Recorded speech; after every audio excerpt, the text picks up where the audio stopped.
নমস্কাৰ কৰ্মচাৰী আৰু পেঞ্চনাৰসকলে ডিচেম্বৰ মাহত জানিবলগীয়া 15টা গুৰুত্বপূৰ্ণ খবৰ আপোনালোকৰ সময় প্ৰতি লক্ষ্য ৰাখি প্ৰথম খবৰটো আৰম্ভ কৰিছোঁ।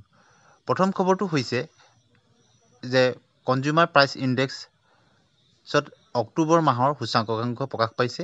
সেই অনুসৰি অক্টোবৰ মাহত 144.5 পইণ্ট হৈছে আৰু সেই অনুযায়ী DA 55.0লৈ বৃদ্ধি হোৱাৰ সম্ভাৱনা আছে। গতিকে যদি নৱেম্বৰ ডিচেম্বৰ মাহৰ জানুৱাৰীত চোৱা যায় তেতিয়া 3% পুনৰ বৃদ্ধি হোৱাৰ সম্ভাৱনা আছে জানুৱাৰীত, অৰ্থাৎ 56% হোৱাৰ সম্ভাৱনা আছে। আপোনালোকে দেখিছে অল ইণ্ডিয়া যি কনজিউমাৰ প্ৰাইচ ইণ্ডেক্সত অক্টোবৰ মাহত 1.2 পইণ্ট বৃদ্ধি পাইছে। যদি অক্টোবৰৰ দৰে নৱেম্বৰ আৰু ডিচেম্বৰটো বৃদ্ধি পায় তেতিয়া ডিচেম্বৰ মাহলৈ DA 56.36% হোৱাৰ সম্ভাৱনা আছে। গতিকে পৰৱৰ্তী DA 3% বৃদ্ধি হোৱাৰ পূৰ্ণ সম্ভাৱনা আছে নতুন বছৰতে। দ্বিতীয়টো খবৰ, সদৌ অসম প্ৰাথমিক উচ্চ মাধ্যমিক বিদ্যালয় মধ্যাহ্ন ভোজন ৰান্ধনী সহায়িকা সন্থাৰ প্ৰতিনিধিবৰ্গৰ সৈতে সন্মানীয় শিক্ষামন্ত্ৰী ৰণোজ পেগু ডাঙৰীয়া জনতা ভৱনত তেওঁ মিলিত হয় আৰু তেখেতৰ সকলৰ যি মূল সমস্যা সেই সমস্যাৰ সন্দৰ্ভত আলোচনা কৰে। মধ্যাহ্ন ভোজন ৰান্ধনী সহায়িকা সন্থাৰ মাননি বৃদ্ধিৰ প্ৰসংগত অসম চৰকাৰে সক্ৰিয়ভাৱে বিবেচনা কৰি আছে বুলি তেখেতে জনায়। তদুপৰি কেন্দ্ৰীয় চৰকাৰলৈ মাননি বৃদ্ধিৰ প্ৰস্তাৱ ৰাজ্য চৰকাৰৰ তৰফৰ পৰা প্ৰেৰণ কৰা হৈছে বুলি তেখেতে সামাজিক মাধ্যম যোগে অৱগত কৰিছে। এতিয়া আহিছোঁ অন্যটো খবৰলৈ। শিৱগোপাল মিশ্ৰ ছেক্ৰেটেৰী তেখেতে যিহেতু লোকসভা আৰু ৰাজ্যসভাৰ পৰা যিহেতু অষ্টম দৰমহা আয়োগ অহা আগন্তুক ফেব্ৰুৱাৰী মাহৰ 25 চনৰ যি বাজেটত উত্থাপন কৰাৰ কথা আছিল তাৰ উত্তৰ নোপোৱাত তেখেতে এখন চিঠি লিখিছে যাতে অতি শীঘ্ৰেই অষ্টম দৰমহা আয়োগ যাতে গঠন হয়। এতিয়া আহিছোঁ পেঞ্চনাৰসকলৰ লগত জড়িত যে পেঞ্চনাৰসকলক আৰ্থিক সকাহ দিয়ক। যিহেতু দৰৱসহ প্ৰায় সকলো সামগ্ৰীৰ মূল্যবৃদ্ধি হোৱাটো আটাইৰে জ্ঞাত আৰু দ্ৰব্য মূল্য বৃদ্ধি হ'লেও উপাৰ্জনকাৰীৰ উপাৰ্জন সমপৰিমাণে বৃদ্ধি নহয়। অসম চৰকাৰৰ অধীনৰ পেঞ্চনাৰসকলে প্ৰতিমাহে পেঞ্চন পায়। প্ৰতি ছমাহৰ মূৰে মূৰে DR বৃদ্ধি হ'লেও অসম চৰকাৰৰ অধীনৰ পেঞ্চনাৰসকলৰ মূল পেঞ্চনটো বৃদ্ধি নহয়। গতিকে আশা কৰিছে যে পেঞ্চনাৰসকলে তেওঁলোকৰ যাতে মূল যিটো পেঞ্চন সেই মূল পেঞ্চন যাতে প্ৰতি 5 বছৰৰ মূৰে মূৰে বৃদ্ধি কৰা হয়। গতিকে তেতিয়া পেঞ্চনাৰসকল আৰ্থিকভাৱে তেওঁলোক সকাহ পাব বুলি তেওঁলোকে মন্তব্য কৰিছে। এতিয়া আহিছোঁ অন্য এটা খবৰলৈ। National council of joint consultative machinery JCMৰ সম্পাদক শিৱগোপাল মিশ্ৰ ডাঙৰীয়াই কমেও 2.86 ফিটমেণ্ট ফেক্টৰ আশা কৰিছে অষ্টম দৰমহা আয়োগ গঠনত। সপ্তম দৰমহা আয়োগত ফিটমেণ্ট ফেক্টৰ আছিলে 2.57 আৰু ফিটমেণ্ট ফেক্টৰ যদি তুলনা কৰা হয় অষ্টম দৰমহা আয়োগত 2.29 পইণ্ট বেছি হ'ব। এতিয়া আহিছোঁ কেন্দ্ৰীয় চৰকাৰৰ কৰ্মচাৰী অৱসৰৰ যি 2 বছৰ বৃদ্ধি কৰাৰ কথা এটা বাতৰি চলিছিল সেই সম্পৰ্কত কেন্দ্ৰীয় মন্ত্ৰী জিতেন্দ্ৰ সিং ডাঙৰীয়াই স্পষ্টকৈ কৈছে যে বৰ্তমানলৈকে কেন্দ্ৰীয় চৰকাৰে তেওঁলোকৰ কৰ্মচাৰীসকলৰ অৱসৰৰ বয়স 2 বছৰ বৃদ্ধি কৰাৰ ক্ষেত্ৰত কোনো তেনেকুৱা ধৰণৰ প্ৰস্তাৱ গ্ৰহণ কৰা নাই। লোকসভাৰ এটা লিখিত প্ৰশ্নৰ উত্তৰত তেখেতে এই কথা অৱগত কৰিছে। গতিকে কৰ্মচাৰীসকলৰ মাজত যি জল্পনা কল্পনা চলিছিল যে 62 বছৰলৈ বৃদ্ধি কৰা হ'ব বুলি অৱসৰৰ সময়সীমা সেই কথাটো এতিয়া স্পষ্ট হৈ পৰিছে কেন্দ্ৰীয় মন্ত্ৰীজনৰ উত্তৰত। আৰু ইয়াৰ উপৰিও কিমান সংখ্যক কৰ্মচাৰীক ভলণ্টিয়াৰ ৰিটায়াৰমেণ্ট দিয়া হৈছিল সেই প্ৰশ্নও সোধা হৈছিলে। 30 জুন 2023 122 জন কৰ্মচাৰীক কেন্দ্ৰীয় চৰকাৰৰ বাধ্যতামূলক অৱসৰ দিয়া হৈছে 56J ৰুল অনুসৰি। এতিয়া আহিছোঁ অন্য এটা খবৰলৈ। অসমীয়া ভাষাত মোবাইল ডিজিটেল ডিভাইচ শিক্ষাৰ্থীয়ে লাভ কৰিব পাঠ্যক্ৰম, অৰ্থাৎ অসমীয়া ভাষাতে মোবাইল ডিজিটেল ডিভাইচত শিক্ষাৰ্থীয়ে পাঠ্যক্ৰম লাভ কৰিব বিনামূলীয়া আৰু কোনো লগ ইন ID নোহোৱাকৈ ছাত্ৰ ছাত্ৰীয়ে কক্ষত লাভ কৰিব। অন্য এটা খবৰলৈ আহিছোঁ। ৰাইজে অভিযোগ দিব পৰা পৰ্টেল মুকলি মুখ্যমন্ত্ৰী মহোদয়ে জনাইছে যে চৰকাৰী কাৰ্যালয়ত যদি কাম নহয় ৰাজহুৱা সেৱা অধিকাৰত অভিযোগ দিব আৰু এই অভিযোগৰ ভিত্তিত 100 পৰা 10,000 টকা পৰ্যন্ত জৰিমনা ভৰিব লাগিব বিষয়া কৰ্মচাৰীসকলে। এতিয়া অন্য এটা খবৰলৈ আহিছোঁ। কেন্দ্ৰীয় চৰকাৰৰ কৰ্মচাৰীসকলৰ 18 মাহৰ DA বকেয়া শীঘ্ৰে পৰিশোধৰ তেওঁলোকে দাবী জনাইছে আৰু সম্ভাৱ্য মুক্তিৰ তাৰিখ। বিভাগীয় প্ৰতিবেদন অনুসৰি চলিত মাহৰ শেষৰ পূৰ্বে প্ৰথম কিস্তি আউট হ'ব পাৰে, কিন্তু প্ৰকৃত তাৰিখ এতিয়াও প্ৰকাশ হোৱা নাই। যদি এই সময়সীমা নিজকে বাস্তৱায়িত কৰিব লাগে তেন্তে DA বকেয়া অন্ততঃ কৰ্মচাৰীসকলক আৰ্থিক বোজাৰ পৰা সকাহ দিব পাৰিব। যিহেতু আপোনালোকে জানে কৰোণা কালৰ 18 মাহৰ DA বকেয়া এতিয়াও কৰ্মচাৰীসকলে লাভ কৰা নাই। পেঞ্চনৰ নিয়মৰ ডাঙৰ পৰিৱৰ্তন। অৱসৰ লোৱা কেন্দ্ৰীয় চৰকাৰৰ কৰ্মচাৰীয়ে অনলাইন মোডৰ জৰিয়তে এই ফৰ্মখন জমা দিব লাগিব। অৱসৰ ল'বলৈ ওলোৱা সকলো কেন্দ্ৰীয় চৰকাৰৰ কৰ্মচাৰীয়ে নতুন একক পেঞ্চন আবেদন প্ৰপত্ৰ 6A পেঞ্চন আবেদন দাখিল কৰিব লাগিব।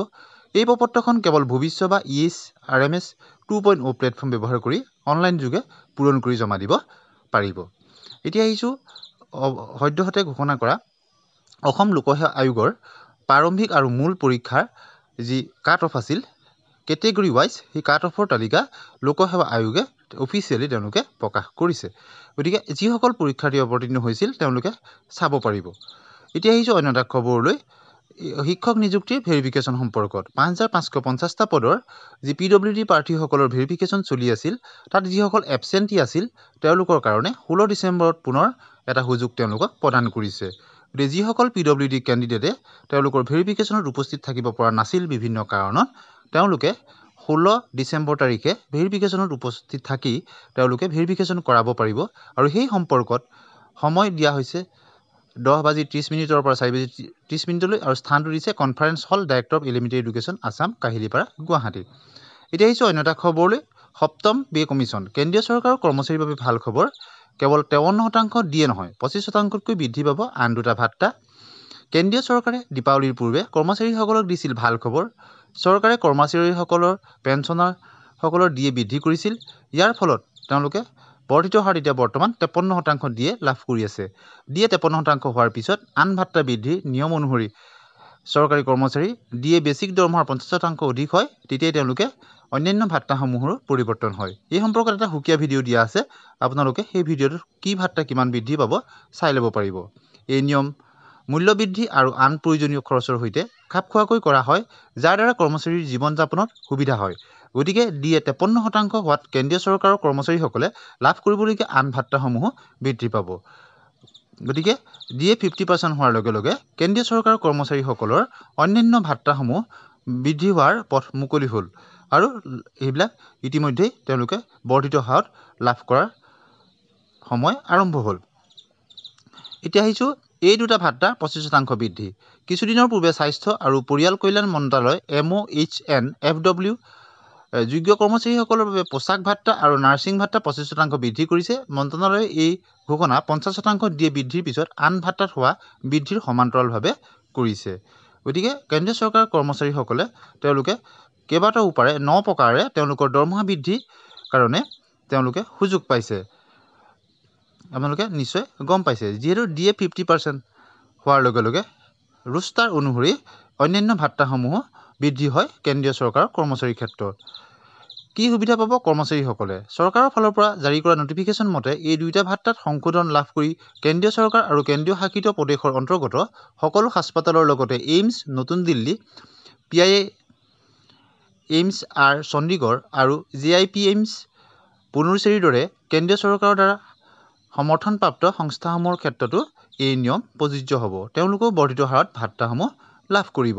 কৰ্মচাৰী আৰু provident fund organisation universal account number (UAN) সক্ৰিয় কৰাৰ সময়সীমা বৃদ্ধি কৰাৰ লগতে নিউ সংযুক্ত ইনচেণ্টিভ আঁচনিৰ অধীনত আধাৰ সৈতে বেংক একাউণ্ট সংযোগৰ সময়সীমাও বৃদ্ধি কৰিছে। এতিয়া এই প্ৰক্ৰিয়া 2024 চনৰ 15 ডিচেম্বৰৰ ভিতৰত সম্পূৰ্ণ কৰিব লাগিব। ইয়াৰ পূৰ্বে সময়সীমা 2024 চনৰ 30 নৱেম্বৰ হিচাপে নিৰ্ধাৰণ কৰা হৈছিল। গতিকে মাত্ৰ মাজত আৰু এটা দিন আছে। গতিকে আপোনালোকে পলম নকৰিব। এতিয়া কৰ্মচাৰীসকলে এই কথাটো অতি গুৰুত্ব সহকাৰে লৈ আগবাঢ়িব। EPFO 15 ডিচেম্বৰে অন্তিম তাৰিখ। EPFOক লৈ নতুন নিৰ্দেশনা জাৰি। EPFOক লৈ আহিছে ডাঙৰ খবৰ।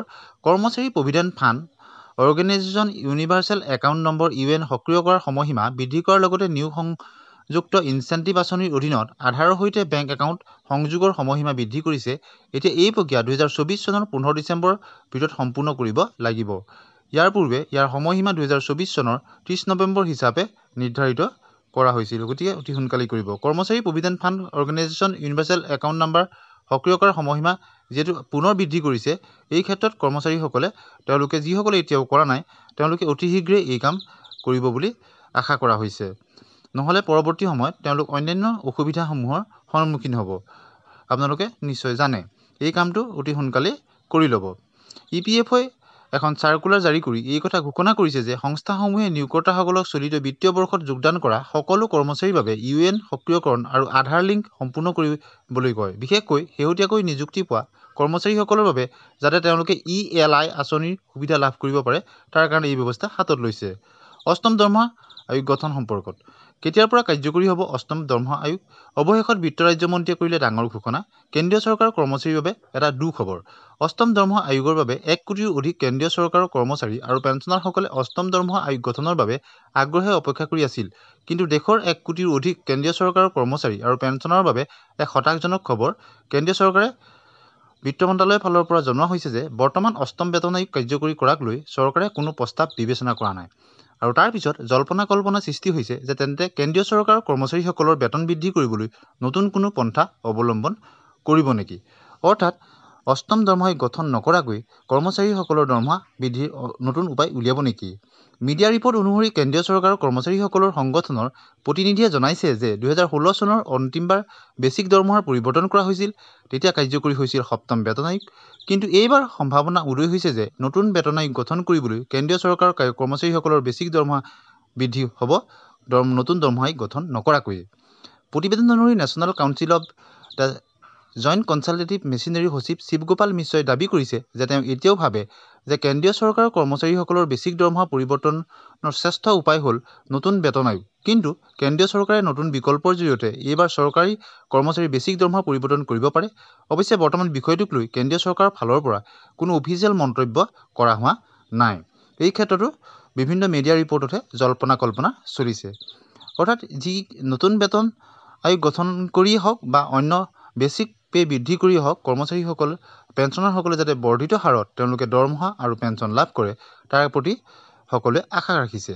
সেই পৰিপ্ৰেক্ষিতত national council of the joint consultative machinery সচিবে জনাইছে যে চৰকাৰী কৰ্মচাৰীসকলৰ বেছিক দৰমহা পৰিৱৰ্তনক লৈ যদি কোনো পৰিকল্পনা থাকে তেন্তে কেন্দ্ৰই সেয়া আগতেই কৰ্মচাৰী সংগঠনৰ সৈতে আলোচনা কৰিব।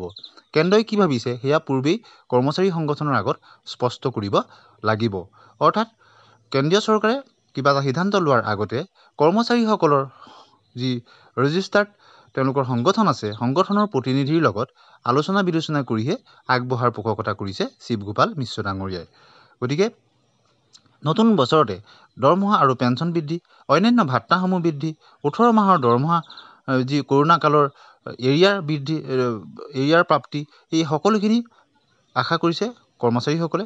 এতিয়া কেন্দ্ৰীয় চৰকাৰৰ অধীনত কৰ্মচাৰীসকলৰ সপ্তম বেতন আয়োগৰ আওতাত 53% হাৰত ডিএ লাভ কৰে।